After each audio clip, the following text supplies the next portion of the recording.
Hello, everybody. My name is Kamar, and today we'll be reviewing our sixth installment of Season 3 of Bubble Guppies. Season 3, Episode 6, The Arctic Life. In this episode, Gil and his friends learn about the North Pole. Now, I really enjoyed this episode. This episode was really good. If you had to ask me, is it one of the best episodes in the series? I would happily say it is good. I wouldn't say it's like one of my all-time favorites, but it's still a good episode to watch, and it's just one of those episodes where I'm like, it's not my favorite. It's not my favorite, but I do remember watching when I was younger, and it still does put a smile on my face. So, yeah. Our episode starts where Molly and Gil swim to school, and Bubble Puppy, he sees like over a rock, like at first he thinks it's like a polar bear, and then Gil starts to see comes over to check on him, and he sees it too, and then he tries to convince Molly that they both saw it, but then she didn't see it, and at one point she looks away for 1 second, and then it passes again, and Gil was like it was right there. And then they go over to take a closer look, and then you see like a truck, and Gil assumes that maybe that's where the polar bear drives in, and then Molly says polar bears don't drive, and they see the polar bear behind Gil, and then he's like, it's right behind me, isn't it? And then it speaks, and then he's scared, and then it turns out it's not actually a polar bear, it's somebody dressed as a polar bear. His name is Arctic Dan, the snow cone man, and he speaks in like your typical early 2000s cool teenager type of voice. That type, the one that calls everyone dude all the time, and like who's like super pretty chill. That type, you know and Gil hiding behind the boxes of snow cone is just so cute. It's adorable, and he says that he's delivering snow cones to the North Pole, and he needs some more ice, and he talks about the North Pole is at the very top of the world, and it's so cold. And I love the gag in the episode whenever they mention the Arctic being cold, they're like I always laughed at that as a kid. That was so cute. And when they finally make it to, before they make it to school, I like it when Gil says, "If we would go to the Arctic, that would be so cool." And then Molly was like, "Cool, it'll be so cold." And then when they finally make it to school, they're pretending to be cold, and Mr. Grouper says, "You guys look cold." And Dima, for some reason, whenever she said this line always made me chuckle. She was like, "What's going on?" That line just always made me chuckle. It's kind of like her. It's like kind of like her saying, um, what type of silliness you guys got going on? Because I kind of want to be involved in this little game. I don't know. I just like it.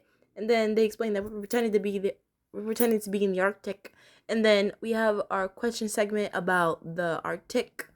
About the Arctic, what's in the Arctic? It's how cold it is. There's a lot of snow and stuff.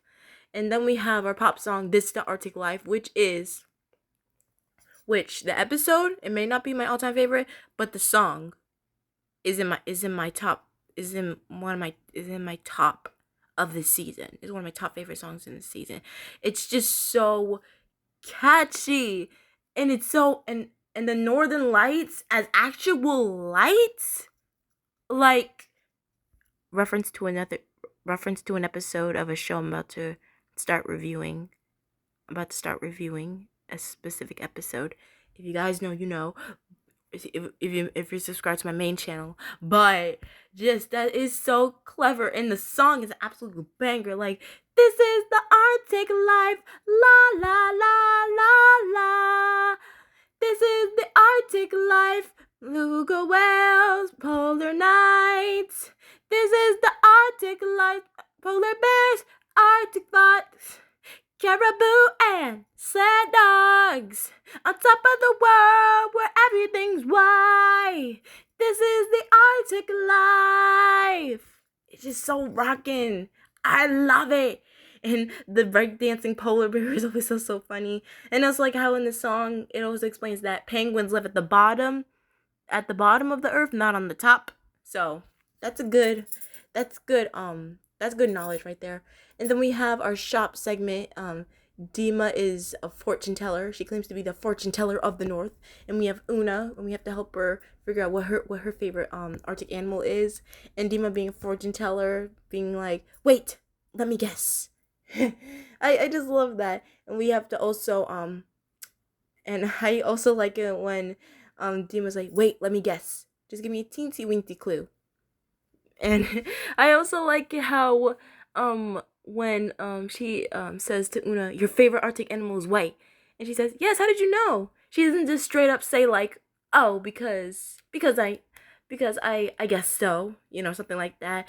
She actually gives off a logical reason. She says, because most animals in the Arctic are white, which helps them blend in."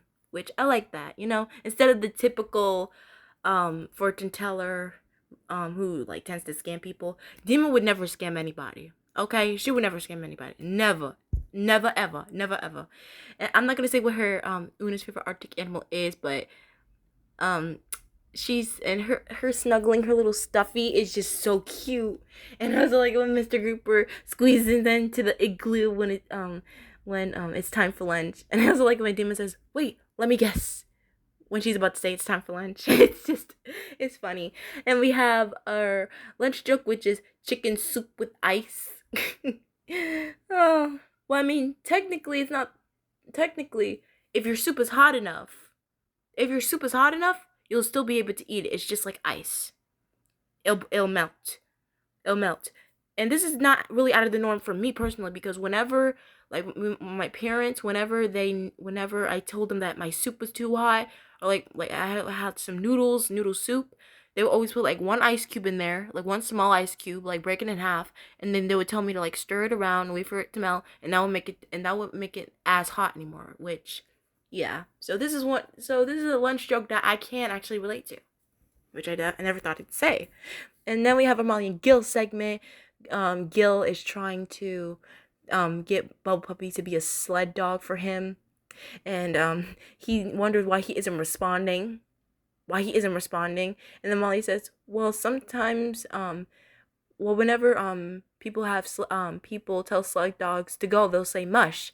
And as soon as she said mush, as soon as she said it, Bubble Puppy, he was on the move, leaving Gil behind. And then we have our classroom segment, which, surprisingly enough, they're not actually like you would expect them to be playing something that's related to the episode, but no, they're just like doing things that's not related to that. That's not related to the episode. Gil's playing, from what I can recall, Gil was playing with like a truck. Dima was coloring. Um, Nani was playing with a stuffed animal of a whale until Mr. Grouper brings out a globe and explains to them where the Arctic is, and I I love that because I want to say like a year after this episode aired, I had gotten the globe myself. I don't know if it was because of this episode I wanted a globe, but some cartoon, something in my mind, something from my early childhood told me I wanted a globe, and I got one for what was like my sixth birthday, I want to say. I believe so. But yeah. But yeah, and he explains about the North Pole, and then Dima says, "There's a pole up there?" And then Mr. Grouper says, "There's not actually a pole up there. We just call it that because it's at the very tippy top." And then all the Guppies say that they all want to go to the North Pole. And Mr. Grouper says, "Well, you're gonna have to dress up very warm because it's really cold up there." And of course they do the thing again. It was really funny. And then we have our and it's time for them to go outside. We have our storybook segment, the Arctic Rangers Narwhal Rescue. We have come on, not getting names right today. Molly and Dima. 5 hours later, they're Arctic Rangers, and we even hear Mr. Grouper as one of the Arctic Rangers um people to tell one of the people to tell them where the animal needs help at. And we're going to see these two team up in another really cold setting later on in the season, these two characters. And they have to save a narwhal because there's an orca lurking around. And and it has a lot of teeth. And I like how we also learned about ice floes and icebergs. icebergs, they have like a lot of like they're very pointy and they have way more ice at the bottom, and ice flows. They're almost the same thing, but it's flat. It's flat like an kind of like what we it might also be a reference to what we saw in the storybook segment in the beach ball. In the beach ball with Gobi and Una. And I really like it. And I also like Dima saying the unicorn of the sea, which I mean, if you take it in that context, it kind of does. It kind of does make. It kind of does feel like a unicorn of the sea or of the Arctic. She should have said of the Arctic, but I mean like it is like the sea. So sorry about the airplane. Yeah, I understand why she said of the sea. Speaking of which, we're gonna have an obsession with Dima. We're gonna have a narwhal obsession with Dima again. In in a in season 5, at the beginning of season 5. If you guys know, you know. But yeah, and it turns out the orca I'm a little bit confused about, because when they finally trap her, she said she didn't mean to scare them. She just wanted to see a narwhal. She just wanted to see a narwhal.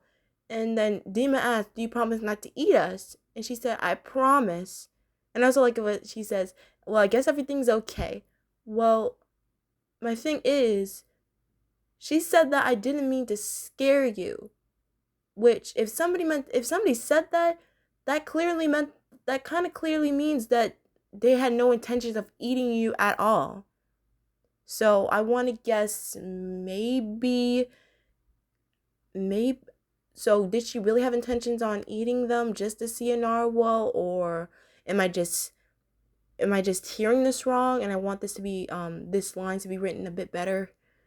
No offense to the episode, I'm just kind of confused by that statement. But yeah, they all become good friends, and I like how they're riding on the narwhal and the orca at the end of the story, which is really cute. I like that. And then we have our dance song, the slip and slide dance. I like the Guppy boys doing it. I don't really remember this dance song for the lyrics, but mostly for the dance moves because it always made me laugh. It was so silly. It was so silly. And then we have another Molly and Gil segment. Gil is trying to now have the little fishes be his sled dogs, and since they can actually speak actual words, Molly says, "Why don't you tell them, please?" And this is one of the few times where I can't really say that Gil did something wrong. I mean he didn't really say please. So this is one of the few times I have to be on the little fishes side, because all they were doing was what Gil asked him to do. Just they were on the move and he was in the way. He was in the way. Kind of like our before our Molly and Gil segment before the field trip segment in the Crayon Prix, sort of like that, you know, sort of like that, you know. If you've seen the episode, you know.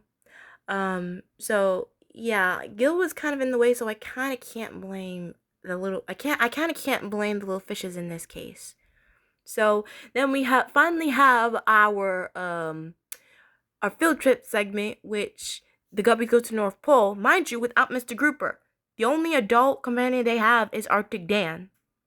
Not saying I have a problem with it, but like, where was Mr. Grouper when all this happened? Did he just like trust Arctic Dan to take them to the North Pole? I want to assume maybe yes. But anyway, we have Gil and his Arctic.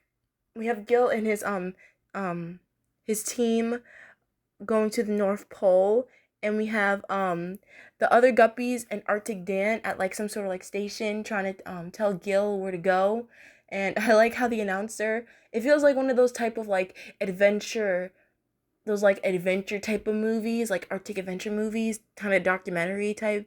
I like how he kind of breaks the fourth wall and he tells Gil, like, you know, there's not actually a pole up there, right, Gil? And he said, that's why we're going there, to put one up there. And I like how we have a little bit of tension there in the story, how they're getting lost because of a blizzard, which I really like that. Like a little bit of tension. I like that. And we even we have to tell Gil to keep heading north. And overall, I really like this field trip segment. It's really good. All I can say is that it had a lot of good, it had a good tension to it, and I like it. And a little bit of like, a little bit of like fear in there, teeny bit of fear. That's kind of what I felt. And they made it to North Pole, and Gil is able to do it, is able to put the pole up there. Also, I like how whenever he tells the way he tells his team of basically it's Bubble Puppy and the little fish. He says mush, please. I like how he combined both words from each segment of the episode. That was really awesome. I like that. And I also like when Molly congratulated Gil. They both gave each other like a fin slap, kind of like same thing what they be doing in the intro, which I love that too. So yeah, so y'all can stop shipping them. Y'all can stop shipping them, okay? Stop. Don't ship them. Because they're friends. Please and thank you. And once again, we have a reprise of This Is the Arctic Life, which I like that. And Arctic Dan giving Gil and his friends snow cones. And they're dancing along on top. I like that too. And I also like how we even have a polar bear cheering Gil and his team on, saying, "You can do it, Gil." I like it. I really like that. And then our last Molly and Gil's segment. We have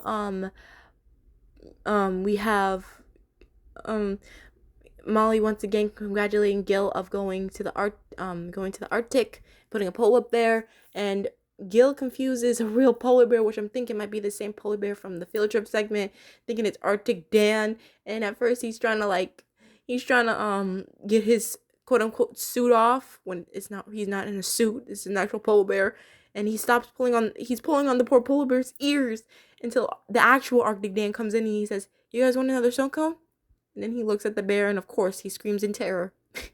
Well, I mean, I want to say that the polar bear was harmless because he was laughing along with Molly and Arctic Dan at the end of the episode. And speaking of ending, that ends our episode right here. So overall, I really did love this episode. It was really good. I liked it. It's not one of my favorites. It's a really good episode, season 3 wise, but it's just not an episode that I'm like, oh my god, this is one of the best ever. You can't tell me otherwise. It's the best. This episode doesn't give me hype. It just gets me like in a mood like, oh sure, I'll watch this episode. I really like it. It's really good. I like it. So I'm gonna give this episode, I'm gonna give it a 7. I'm gonna give it a 7. It's really good. It's a really good episode. But speaking of best episodes of the season, next episode review is going to be quite an emotional one for me, personally. And probably quite an emotional one for you guys, if you've seen this episode. Because when I tell you, this episode as a kid made me... This is one of the first instances in my childhood where I could say a cartoon made me cry, tears rushing down my face, having to be calmed down because I was crying hysterically. So, get ready for this next review because, it's going to be a heartthrob. It is going to be a heartthrob. So, with that being said, tune in with me next time as we'll be reviewing probably by far one of the most emotional episodes, not just in the season, but of the series. Season 3, Episode 7, Puppy Love. See you all next time.